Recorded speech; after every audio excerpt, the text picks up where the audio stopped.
Olá, seja muito bem-vindo a mais um episódio do People e Papos. Meu nome é Rafael Meia e esse é o meu podcast que busca trazer assuntos relacionados à gestão de pessoas e aproximar esse tema de cada vez mais pessoas. E o assunto de hoje é para falar em relação à inclusão de pessoas com deficiência nas empresas. E diante de um assunto tão importante, eu trouxe uma pessoa para poder conversar com a gente. O Alisson Júlio, ele não somente fala nas palestras e nas redes sociais sobre inclusão de pessoas com deficiência, mas também isso é a rotina dele. Ele vai compartilhar com a gente um pouco dos desafios que ele passou durante a vida relacionado à inclusão de pessoas com deficiência. A minha ideia de trazer esse tema foi abrir um espaço para conscientização das pessoas com deficiência na nossa sociedade, num contexto de empresa, num contexto profissional, porque eu penso que quanto mais a gente tem consciência sobre um assunto, mais a gente fala sobre ele, a gente também acaba tendo a responsabilidade para fazer com que esse cenário mude de alguma forma. Se essa é a sua primeira vez aqui, te convido para você dar uma olhada nos outros episódios que a gente já fez, que estão no feed. Também te convido para que você possa nos seguir lá no Instagram, @peopleipapos, para não perder nenhum episódio. Também te convido para compartilhar esse episódio com alguma pessoa que você pensa que pode gostar desse conteúdo ou desse tema, e assim a gente consegue fazer com que o podcast continue crescendo. Tá bom? Obrigado e vamos agora para o papo.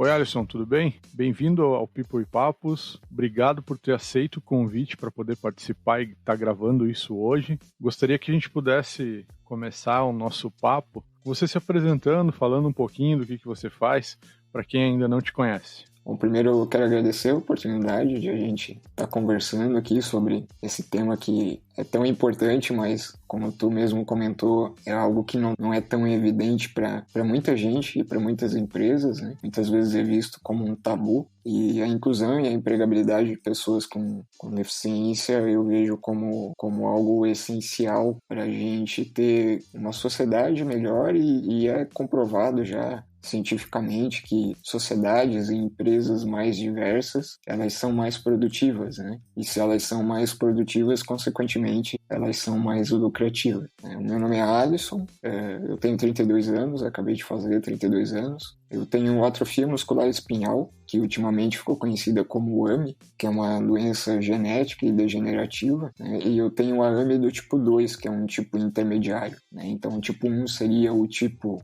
mais grave, né? E nós temos até o tipo 4.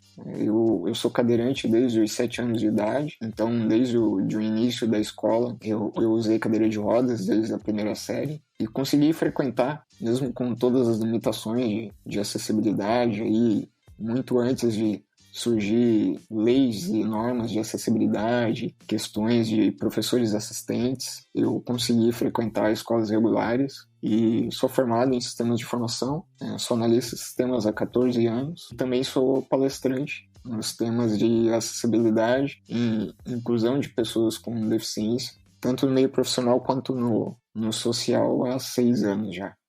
Legal, cara. Então tem uma bagagem bem legal para a gente poder conversar um pouco sobre esse tema. Eu fui atrás de algumas informações para que a gente pudesse dar uma contextualizada nisso, mas eu tenho certeza que a informação ela não está totalmente atualizada, ou ela não é fiel à realidade, então eu gostaria que você pudesse também contribuir com isso, né? A última informação que eu vi é que hoje a inclusão das pessoas com deficiência no mercado de trabalho, ela se dá muito pelo amparo de legislação. Duas em específico, né? Uma que teve em 91 e outra que foi em 2005. E, bom, é basicamente isso. Então, o material que eu encontrei em relação à inclusão das pessoas com deficiência no mercado de trabalho, elas foram muito estimuladas por conta do direito em relação a essas leis, e não necessariamente a uma vontade de incluir essas pessoas. A realidade que me espantou bastante é que 1% apenas dos brasileiros com deficiência está no mercado de trabalho. trabalho. E isso me assustou bastante, assim, eu não tinha ideia do tamanho desse número, né, e quanto que ele representava em números exatos aí para a população que a gente tem, que pode trabalhar, né, que é a idade que seria produtiva, e essas pessoas, elas não estão hoje no mercado de trabalho. E você falou que você tem um MBA, você passou por várias situações na educação, que eu acredito que talvez seja uma das primeiras coisas que vão impactar diretamente a colocação da pessoa no mercado de trabalho, que é a educação, né? O acesso à educação. E o quanto que isso é mais difícil para as pessoas com deficiência. Que eu já assisti a sua palestra e uma das principais considerações que você faz é aquele teste de entender quantas pessoas com deficiência passaram pela sua sala de aula em algum momento da vida. E eu, particularmente, eu tive só 2 pessoas. Então, eu também fiz MBA, e aí desde o ensino médio, ensino fundamental, a faculdade, após, só 2 pessoas com deficiência que eu vi nessa minha jornada inteira. Então, onde é que estão essas pessoas hoje? E isso, depois da tua palestra, eu comecei a pensar nisso, e foi o que estimulou a gente a conversar. Então, o que durante essa tua trajetória, como é que você viu isso acontecendo, não só com você, mas com outras pessoas com deficiência à sua volta?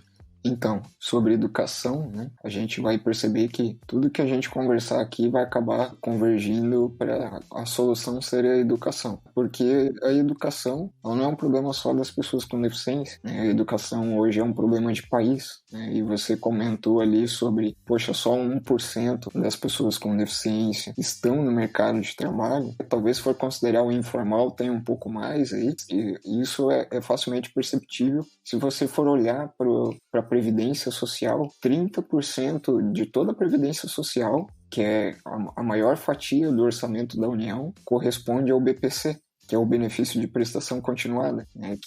Que é aquele salário mínimo que pessoas com deficiência ou idosos de baixa renda, né, idosos que não contribuíram com a Previdência, recebem, né, e muitos desses idosos também são pessoas com deficiência, recebem do governo por, em momento algum, ter contribuído com a Previdência. Essas pessoas, elas aparecem nesse momento, né, a partir do momento que elas precisam do assistencialismo do governo e da sustentação do governo para que elas possam ter o mínimo para sobreviver. Então, isso tudo converge, sim, para um problema de educação. E você perguntou ali, poxa, onde que estão essas pessoas, né? Elas estão em casa. É claro, hoje a gente está num momento de pandemia e elas têm, sim, que estar em casa.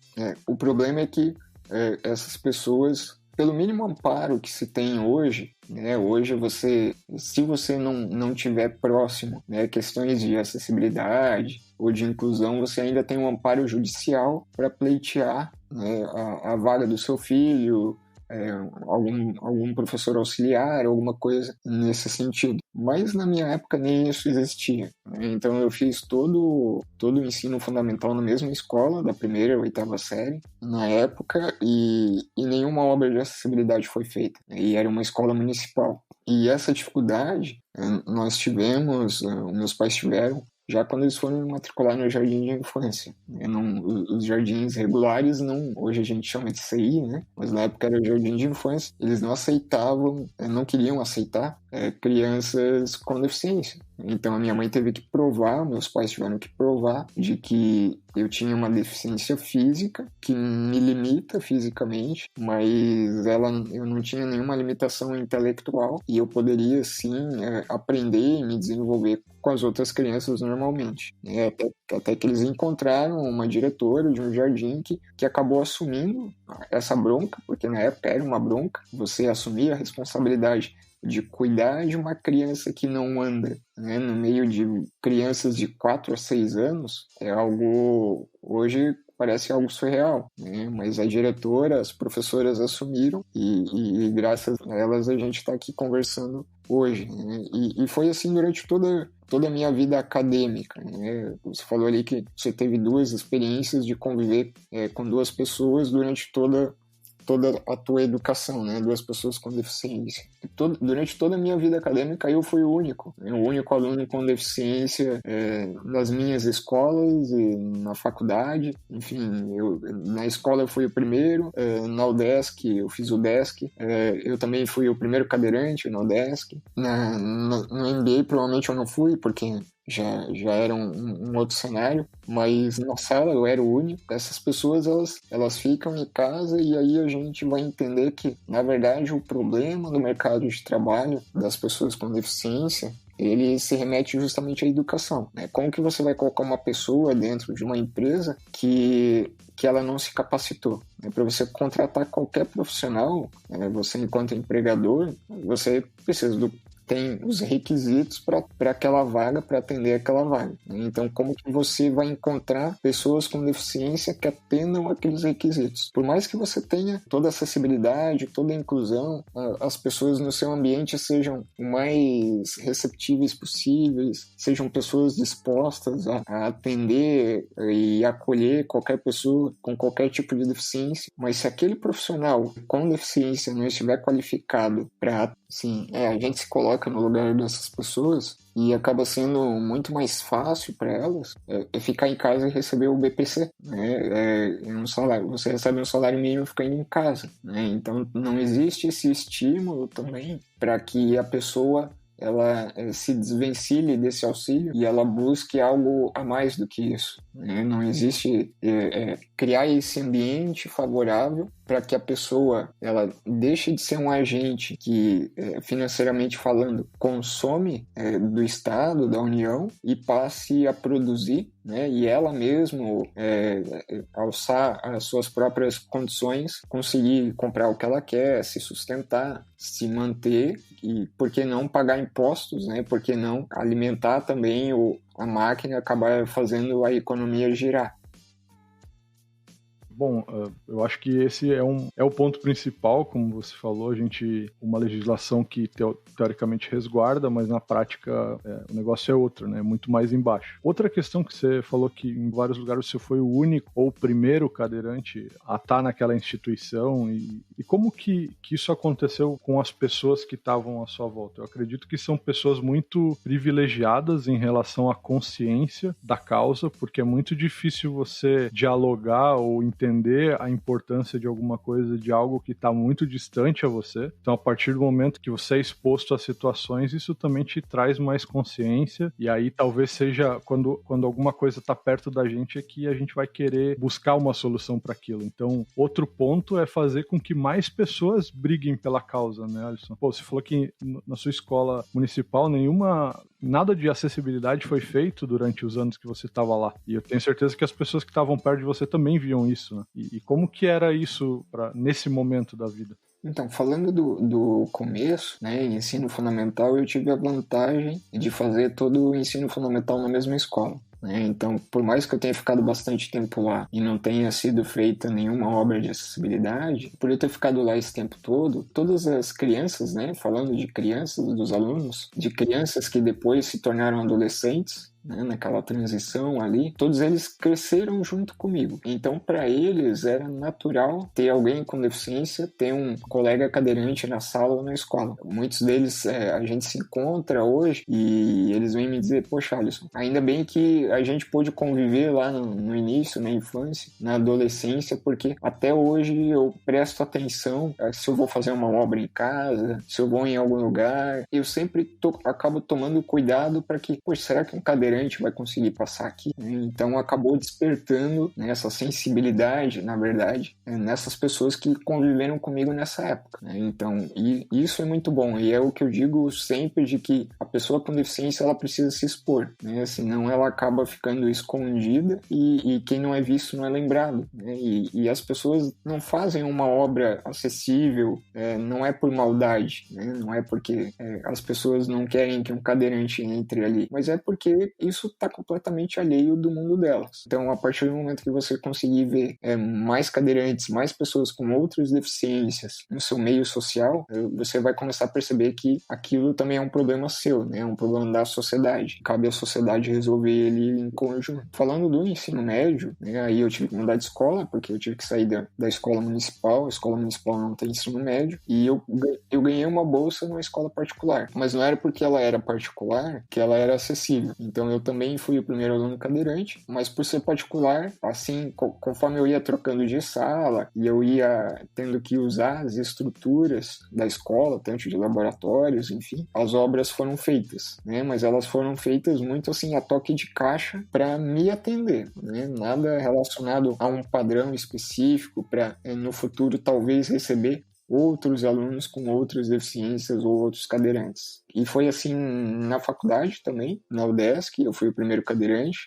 Não sei se tu conhece o campus da UDESC aqui. Ele fica num morro, né? Ele é muito grande, é um campus muito grande, muito extenso, tem vários blocos, e ele fica num morro, né? Então ele começa lá embaixo e termina lá em cima. Então são vários lances de rampas entre os vários blocos, mas nenhuma daquelas rampas está dentro de alguma norma, né? Então, no primeiro semestre, assim que eu entrei, eu lembro que em todo o campus existiam 42 rampas. 41 delas tiveram que ser mudadas, né? Tiveram que ser adaptadas, porque ou elas eram muito íngremes ou elas acabavam em degrau, coisas nesse sentido, né? Isso falando só da parte de rampas. E para mim não foi tão difícil, porque a minha cadeira é uma cadeira motorizada. Então, a cadeira motorizada ela é uma cadeira mais robusta e ela supera obstáculos com muito mais facilidade, né? Então ela tem um motor e tal, então consigo andar com ela na brita, consigo subir pequenos degraus, consigo subir rampas mais íngremes, né? Mas uma cadeira de propulsão manual, que a própria pessoa toca, ela não vai conseguir andar por todo aquele campus da UDESC. E mesmo alguém empurrando, fica difícil. Dá pra ver que primeiro é um trabalho de formiguinha, né? Por onde você tem passado, tem ficado uma lição para essas instituições também, para poder olhar para isso de uma forma um pouco diferente para quem tá aberto a fazer isso, né? Porque como você falou, foi feito algumas rampas, mas também de qualquer jeito, só para fazer a toque de caixa, que talvez, né, tua necessidade em específico, mas existem várias outras deficiências, tipos de deficiência que a gente não tá abrangendo aqui e que tem tantas dificuldades quanto essa sua, né? Então a gente aqui tá sendo muito específico em relação à tua vivência, mas é importante saber que existem outras que a gente precisa também ficar consciente, né? Existem vários tipos e cada uma dessas precisa se adaptar para a necessidade das pessoas, né? E eu acho que quando a gente tem a oportunidade, como você falou, de fazer uma obra ou fazer qualquer tipo de construção pensando nisso, até no nosso empreendedores, empresários que têm um estabelecimento de fluxo de pessoas ou até que seja escritório, entender isso, né? Entender essa acessibilidade como algo necessário, ele deve fazer parte da construção, pois, como a gente já falou, a legislação já prevê esse direito de acessibilidade aos locais públicos, né? E aos locais privados, como de fluxo de acesso a pessoas. Então a gente precisa pensar nisso de uma forma como fazendo parte, não como algo extra, né? Como um acessório. Eu acho que essa consciência em relação à causa, ela traz também, amplia um pouco a visão. Eu vou estar mentindo se dizer que, tudo que a gente vê, a gente consegue pensar. É muito difícil a gente se colocar num lugar de outra pessoa que a gente não consegue, né? Por a gente não estar passando pela mesma situação. Então, eu acredito que quanto mais a gente propõe essas conversas e inclusão das pessoas também para esse tipo de decisão, ou até para olhar com outros olhos em relação ao que está sendo feito, para ver se aquilo realmente está acessível ou não, para que a gente não fique só na nossa bolha achando que o negócio está sendo feito da maneira que tem que ser, sem que a gente peça a opinião de outras pessoas que vivem isso diariamente, que vão ter uma visão totalmente diferente, né, Alisson? Exatamente, algo que eu costumo dizer, né, falando de comércio, né, que é sempre que eu sou um cadeirante economicamente ativo, né, então se a minha cadeira de rodas não entra na loja, a minha carteira também não entra, né, eu também não vou comprar. Exatamente. Então é um cliente a menos, né, é um cliente a menos e provavelmente muitos clientes a menos, porque provavelmente serei um detrator daquela marca ou daquela loja. Quando você pensa dessa forma, eu também tenho certeza que você vai ter mais promotores, né? Quando você taca que existe essa possibilidade, que foi pensado dessa forma, com empatia, para atender a todos os públicos. Eu acho que é super positivo, né? Falando um pouco em relação agora à parte do trabalho em específico, também tem, como você falou, já teve empresa que você trabalhou que foi a primeira pessoa cadeirante a trabalhar. Eu vejo que uma das dificuldades das pessoas é saber primeiro em coisas básicas. Por exemplo, como lidar com pessoas com deficiência. Existe um certo receio como ela deve ser tratada. Até o próprio termo pessoa com deficiência, existem outros termos que eu vi que o pessoa com deficiência hoje é o mais aceito. Que existem outros termos, e já em algumas matérias eu vi como deficiente mesmo, outros termos que hoje já não são mais usados, e pessoa com deficiência é o melhor termo para ser utilizado. E até eu vejo que nisso há esse receio porque as pessoas não sabem como tratar. Você enfrentou isso também nas empresas que você passou? Então, o meu primeiro emprego foi na DataSul, né? Então, eu fiquei 12 anos lá. Lá eu não fui o primeiro cadeirante, mas eu fui o segundo. Então, antes de eu entrar, quando eu entrei, o primeiro cadeirante estava lá fazia 4 anos já. Antes de ele entrar, né, entraram em 2, na verdade, quando entraram um cadeirante e um muletante. Então, antes de eles entrarem, eles foram contratados, eles só começaram a trabalhar 6 meses depois. O que a DataSul fez na época? Uma das franquias, né, da DataSul. Na época, a DataSul era dividida em franquias, e na franquia onde eles foram contratados e durante 6 meses foi feita toda uma preparação, tanto de infraestrutura, né, na parte que precisava atender a eles. Claro que é um escritório, então é pouca coisa, né, já tinha elevador, enfim, tiveram que fazer alguma coisa em questão de banheiro, né, refeitório, e foram feitas adaptações de infraestrutura, mas foi muito focado, foi um trabalho muito bom feito eles chamaram de aculturamento das pessoas que já trabalhavam lá, para que elas estivessem preparadas para receber 2 pessoas com deficiência, né? E pessoas com deficiências diferentes. Então, isso foi muito bom, né? Porque quando eles entraram, não foi aquele impacto, né? Aquele choque. Quando eu entrei, muito menos, né? Porque já fazia 4 anos que eles estavam lá, então eu fui o segundo, então para eles já era algo natural, né? Eles já sabiam como lidar, como me abordar, né? Sabiam de que forma perguntar, oferecer ajuda, né? E isso é muito importante. Vejo que as pessoas têm esse receio, né? De como abordar uma pessoa com deficiência, com qualquer deficiência, né? Mas o cadeirante, ele é muito característico porque muita gente acaba partindo para... E, de novo, não é por maldade, né? A gente sabe que é até muitas vezes por inocência, acaba partindo para a infantilização da pessoa com deficiência, né? De tratar ela com uma sensação de infantilidade, como se já com pré-julgamento de que o fato de a pessoa usar muletas ou estar numa cadeira de rodas, ou até mesmo ser cego, né, ela tenha alguma outra deficiência intelectual também, e não é o caso, né? E mesmo que fosse, né, mesmo que a pessoa tenha alguma deficiência intelectual aparente, você não precisa tratar ela como uma criança, né? Então, isso ainda acontece às vezes, né? A gente sente muito isso com o público um pouco mais velho, já idoso, muito em igreja, né? E em igreja se tem muito é até uma forma de zelo, né, que eles procuram ter com alguém com deficiência, mas em que na verdade não ajuda, né? Então é preciso haver essa preparação e também, de novo, é só a exposição da pessoa com deficiência e de qualquer deficiência, de ela aparecer, de ela ser vista, para ela poder ser lembrada. Então isso só vai mudar aos poucos com a repetição, né? Não vai ter uma outra forma, não vai existir um curso que todo mundo faz antes de entrar na escola, na empresa, para saber como tratar com todas as deficiências que existem, né? É o convívio, né? Não tem jeito. Então, se provavelmente essas pessoas do mundo profissional tivessem convivido com pessoas com deficiência na escola, elas já não teriam esse problema na empresa. Também é um problema da educação deles, né? Não só da pessoa com deficiência. E você falou da empresa que você fez, que fez um processo muito legal de educação mesmo das pessoas, né? Para se preparar para receber uma pessoa com deficiência. Muitas empresas não têm essa oportunidade. Eu vejo que é uma parte muito grande da equipe de gestão de pessoas tomar essa iniciativa e minimamente fazer um trabalho de conscientização, mesmo que a empresa ainda não tenha uma pessoa com deficiência, mas é um processo, né? Quanto mais isso acaba entrando na rotina, no impacto também ele vai ser menor em relação a isso, né? E as pessoas vão não só se preparar, mas eu penso que ampliar também a visão em relação à causa. Isso também pode promover futuramente a inclusão de pessoas com deficiência no quadro da empresa, que para as pessoas isso também vai ser fomentado, né? Então, um trabalho que eu busco aqui com essa nossa conversa é justamente um olhar diferenciado para essa situação, para a gente pelo menos conversar sobre isso. Que eu penso que esse é o primeiro passo para a gente entender qual que é a situação, olhar para isso e encarar isso de uma forma um pouco diferente. Bom, nesses últimos anos, passando cada vez mais pelo período de transformação digital, tanto nas empresas quanto na educação.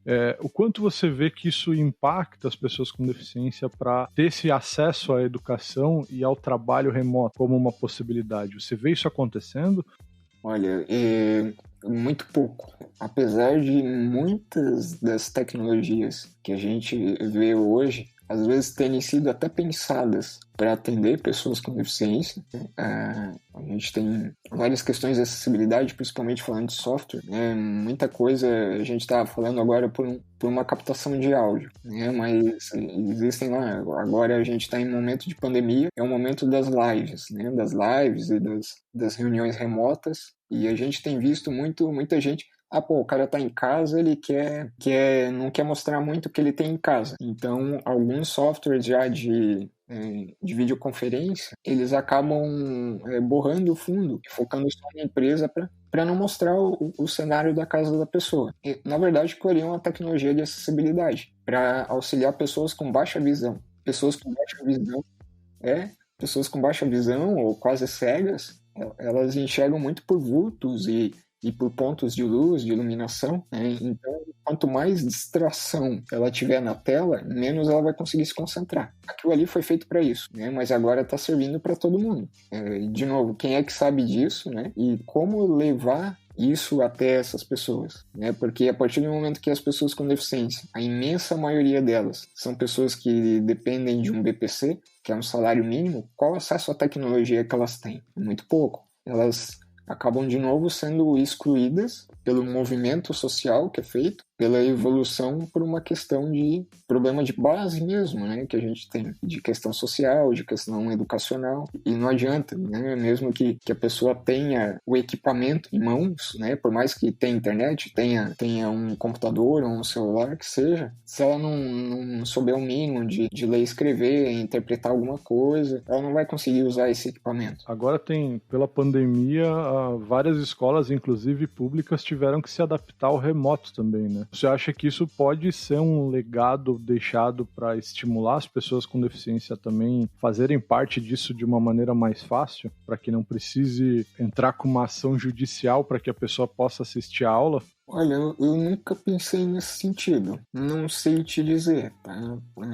Primeiro porque poucas pessoas estão, no meio escolar. Se elas não estão no meio escolar, para elas pouco importa se existe a possibilidade de estudar pela TV ou pelo computador. E depois é muito importante para que essas pessoas, por mais que isso fique como um legado e provavelmente vai ficar, a gente vai ver aí muita coisa sendo transferido pro EAD, mas o convívio para essas pessoas é muito importante. Então, ir para a escola, estar junto com os outros alunos, isso faz parte do desenvolvimento da pessoa. Então, isso para a pessoa com deficiência é muito importante. Talvez seja até mais importante do que o conteúdo propriamente dito. Em relação ao trabalho, também ia fazer a mesma questão do trabalho, porque agora muitas pessoas que antes não trabalhavam home office acabaram sendo empurradas para o home office, né? E eu penso que isso também pode ser uma oportunidade para as pessoas com deficiência poderem exercer a função de uma maneira mais tranquila, sem ter que ter esses desafios de ir até o trabalho, que deveria ser o básico, mas às vezes é o que mais acaba estressando no dia a dia, né? Mas agora que você falou em relação à educação e ao convívio e à formação da pessoa, eu penso que também vai ser um reflexo isso no trabalho. Se isso vier da base, isso vai consequentemente aplicar no mercado de trabalho. Do contrário, também não vai mudar muita coisa, né?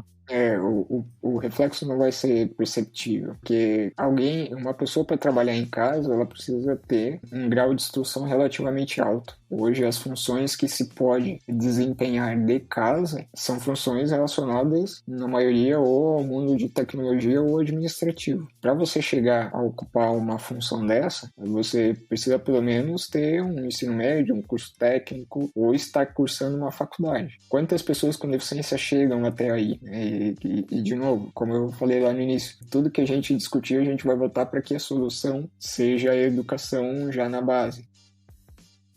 E olhando para isso, né? Falei especificamente aqui desse período agora. Desde que você entrou até agora, o que você passou, você viu que essa causa tem evoluído, as coisas têm melhorado? Eu sei que tem uma grande caminhada pela frente, né? Porque pelo que eu procurei das informações para a gente poder conversar, eu vejo que o problema é muito maior. E a gente já falou aqui na questão da educação também. Mas você percebe essa evolução? Tem melhorado na tua realidade hoje? Sim, eu percebo que tem melhorado e tem melhorado bastante, tá? Isso é um ponto positivo. Vou falar especificamente de Joinville. Conheço outros casos também, de São Paulo, cidades maiores, mas vou falar especificamente de Joinville. No ano 2000, iniciou em Joinville o transporte eficiente. Não sei se tu já deve ter visto um ônibus por aí do transporte eficiente. O que é o transporte eficiente? É um transporte exclusivo, são micro-ônibus, ele é exclusivo para pessoas com deficiência, em maioria cadeirantes, né, que não podem ir de casa até o ponto de ônibus, cadeira de rodas ou sozinho, seja de qual forma for, para pegar o ônibus e ir para a escola, para o trabalho, para o médico, enfim, para onde ela quiser. Esse transporte eficiente começou em Joinville no ano 2000 e eu fui um dos usuários testes. Na época, a Gideon e a Transtusa começaram com um micro-ônibus cada uma. Então, eram 2 para a cidade inteira. Hoje, eu acho que são 12 para cada uma, alguma coisa assim. Já faz um tempo que eu não uso o transporte eficiente. E eu só pude continuar os meus estudos. Eu comecei a usar ele na 6ª série. E eu só pude continuar os meus estudos devido ao transporte eficiente, né? E depois do transporte eficiente, muitas pessoas com deficiência em Joinville entraram no mercado de trabalho. Então foi uma evolução assim muito grande nos anos seguintes, porque se via que a maioria delas, não conseguia emprego porque não conseguia ir para a escola. Mas eu quero ir para a escola, mas eu não tenho como ir. Agora eu tenho, né? Então agora eu consigo ir para a escola. Consegue ir para a escola, logo mais vai conseguir trabalhar, né? E assim sucessivamente. Então em Joinville esse foi um grande marco. Se percebe muito claramente nos números e próprio empiricamente no ambiente das empresas, de que lá de 2005, 2006, 2010 para cá,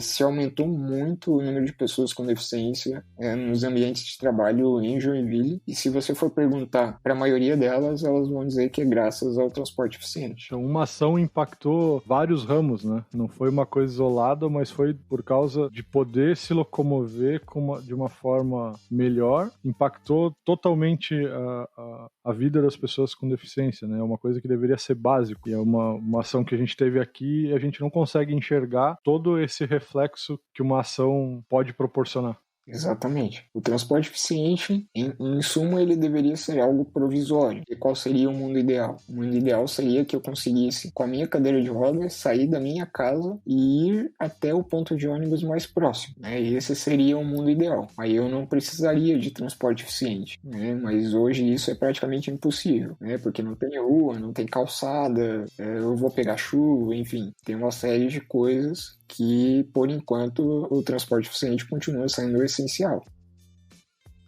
Como você está inserido nesse contexto, trabalha com empresas de tecnologia que estão mais à frente, teoricamente teriam mais essa possibilidade de serem inclusivas pela cultura mesmo, como é que você consegue ver isso daqui para frente? O que a gente pode esperar desse contexto aí no curto e médio prazo? Eu vejo, primeiramente, eu acredito que o impacto maior é nas outras pessoas, nas pessoas que não têm deficiência. E eu recebo muito relato sobre isso. Faz menos de uma semana que eu saí da empresa, que eu saí da Mercos, e depois da saída teve muita gente me mandando mensagem dizendo: poxa, Alisson, obrigado, pô, tu é um cara que me fez enxergar a vida e principalmente o ambiente de trabalho de uma maneira diferente. Eu passei a prestar atenção em detalhes que eu nunca veria se eu não tivesse convivido com alguém, com as condições que tu tem. Eu recebi muito relato desse, e por isso eu entendo que esse é o maior impacto, assim, a curto prazo, né, de mudança de percepção de todas as pessoas daquele ambiente. De novo, o impacto maior nas pessoas com deficiência a gente vai ver quando a gente resolver esse problema de educação. E aí a gente vai sim conseguir colocar todo mundo que tem deficiência numa escola e depois conseguir colocar todo mundo que tem deficiência no mercado de trabalho. Trabalho aí em etapas. Então, o primeiro seria a conscientização das pessoas que não possuem deficiência para assim impactar as pessoas com deficiência, basicamente o processo. Na tua percepção, a gente ainda está engatinhando nesse processo de conscientização? Como é que você vê esse processo? Ele está muito no começo, a gente já está estruturando, isso tem você consegue ver um bom futuro para isso aí no curto prazo, Alisson?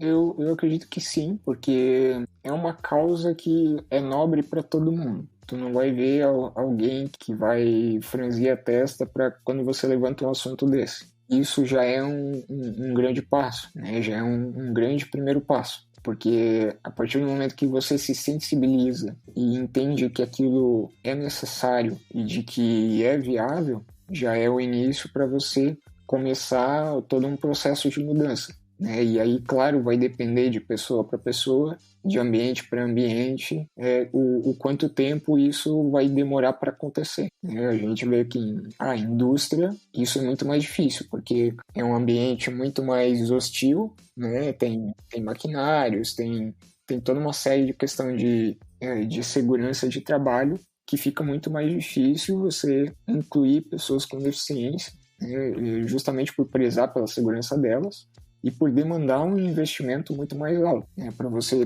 poder ter essa garantia. Já não é o caso de empresas de tecnologia ou escritórios. Você vai fazer pouca coisa, né? Se você não é no térreo, você só precisa ter um elevador, ter banheiros adaptados, né, e não ter degraus no escritório, que dificilmente tem, né? Talvez adaptar ali alguma mesa, alguma coisa assim, mas são coisas muito simples, né, que demandam um pouco de investimento. Em contrapartida, são ambientes que exigem um grau de instrução maior. Então fica mais difícil você encontrar pessoas para estarem aptas a estarem naquele ambiente. O que a gente tem visto muito hoje, você colocou lá no início, a diferença entre inserir e incluir. Hoje a gente vê muitas empresas, e aí falando de empresas muito grandes, que elas estão basicamente inserindo. Que o que é? Eu busco uma pessoa minimamente qualificada no mercado de trabalho, com deficiência, e coloco ela dentro da empresa, contrato ela e dou uma função qualquer básica para ela fazer, só para ela estar lá e eu não ter que pagar multa, né, por causa da lei de cotas. Poucas empresas assumem o ônus de, poxa, não estou encontrando um profissional qualificado, mas eu preciso atender a cota. Mas eu não quero só colocar essa pessoa aqui dentro de qualquer jeito, né? Então, eu vou assumir o ônus da formação dessa pessoa. Então, o que essas empresas fazem? Essas empresas acabam subsidiando a formação acadêmica dessa pessoa e desenvolvendo toda a parte técnica dela para que, sei lá, daqui talvez 2 ou 3 anos, essa pessoa finalmente esteja apta a desenvolver aquela função para a qual ela foi contratada, né? Mas, de novo, são pouquíssimas empresas que têm condições de assumir isso para ter aí um lead time de 2, 3 anos para aí sim alguém começar a produzir. É muito difícil empresas que tenham uma estrutura preparada para poder preparar e planejar um profissional para ele poder produzir daqui a 2 anos. Eu acredito que seria um bom caminho para incluir cada vez mais pessoas, né, no mercado de trabalho, mas é uma realidade que está bem longe da maioria das empresas hoje, né? Como eu falei, eu pesquisei bastante coisa aqui já para a gente concluir, né, a nossa conversa. Então, há um trabalho do time de gestão de pessoas em preparar principalmente os líderes também que vão receber essas pessoas, né, para que isso seja feito da melhor forma possível, sem tratar com uma diferença para infantilizar ou diminuir as pessoas, né? Eu acredito que o trabalho tem que ser feito em relação a tornar as coisas iguais, né? Entender quais são as dificuldades, mas não trazendo demérito em relação ao trabalho e a própria tratativa com a pessoa. Sim, o PCD ele precisa ser cobrado como todos os outros funcionários são. Então ele não pode ter privilégios, né, e ele não pode ter tratamentos diferenciados, claro, salvo toda a questão de acessibilidade. Vamos usar um exemplo bem mais simples. Você contrata uma pessoa com o braço amputado, ela só tem uma mão, né? Então ela vai conseguir digitar normalmente numa velocidade que é a metade do que uma pessoa com duas mãos. E você não vai exigir dela um tempo, né, igual ou muito próximo de alguém que tem duas mãos, né? Por mais que muitas vezes a gente observe isso. Você vai ver que você consultando algumas empresas que têm isso muito desenvolvido, essa questão de conseguir contratar com sucesso pessoas com deficiência, você vai ver que o RH, na maioria das vezes, vai dizer que a pessoa com deficiência é mais produtiva do que a média da equipe. Eu acredito que até o próprio processo de inclusão ele já deve ser inserido no recrutamento e seleção, não somente em relação à própria plataforma, porque algumas deficiências elas também têm a questão da própria acessibilidade em relação à deficiência visual, de poder ser sensível em relação às informações, de ser responsivo em relação aos softwares que vão fazer essa leitura, e principalmente eu acho que precisa ser feito um trabalho para chamar também essas pessoas, porque eu penso que algumas candidaturas elas desestimulam, né? E as pessoas podem pensar que talvez elas não vão se candidatar para aquilo. Acho que quando uma empresa se mostra aberta a receber esse tipo de candidato, o processo também vai ficar de uma maneira mais genuína desde o começo. Uhum. Você aí nesse ponto de recrutamento, você vai ver dois tipos de empresa, né? A empresa que anuncia as vagas e coloca assim: todas as nossas vagas também são destinadas para pessoas com deficiência. E você vai ver um outro tipo de empresa que vai ter vagas específicas para pessoas com deficiência. Eu acho que aí está o grande problema desse processo de recrutamento. Vou me usar como exemplo. Eu já me candidatei a vagas exclusivas para PCDs e eu não fui contratado porque eu era muito qualificado. E eu já me candidatei a vagas comuns, que não são exclusivas a PCDs, e eu não fui contratado porque eu sou PCD. Então, a gente costuma dizer que apanha dos dois lados. Uma dica que a gente sempre dá para a pessoa com deficiência que está procurando emprego vai atrás dessas empresas que dizem que todas as vagas são para PCDs, porque ali você tem certeza que já existe um mínimo de cultura para te receber e para contratar alguém com deficiência. É um interesse genuíno da empresa. Gostaria de te agradecer aí o teu tempo, a disponibilidade para a gente poder conversar sobre isso. Eu estou saindo daqui com certeza uma pessoa melhor, mais consciente da causa. Eu espero que quem ouviu até aqui também tenha sido impactado e possa passar essa mensagem para outras pessoas, que o que a gente concluiu aqui é que só com essa conscientização cada vez maior e mais ampliada a gente vai conseguir trazer um resultado efetivo, né? Então, Alisson, para as pessoas que não te conhecem ainda, gostariam de te conhecer, como é que as pessoas podem te achar? Então, nas mídias sociais, Instagram e Facebook, mesmo endereço, Alisson com 2 S, Júlio Oficial. Alisson Júlio Oficial, tudo junto. Então, tanto Instagram quanto Facebook. No LinkedIn, só colocar Alisson Júlio lá que você vai encontrar. Então, também, Rafael, agradeço muito a oportunidade. Quero dizer que eu estou à disposição também, se você quiser fazer outras conversas, enfim, qualquer outro tipo de parceria. Agradeço muito para quem está ouvindo também. Estou ouvindo até aqui e estou à disposição para ajudar cada vez mais a gente conseguir ver mais pessoas com deficiência no mercado de trabalho, no ambiente acadêmico e para que todos esses ambientes sejam cada vez mais inclusivos. E chegamos ao fim de mais um episódio do People e Papos.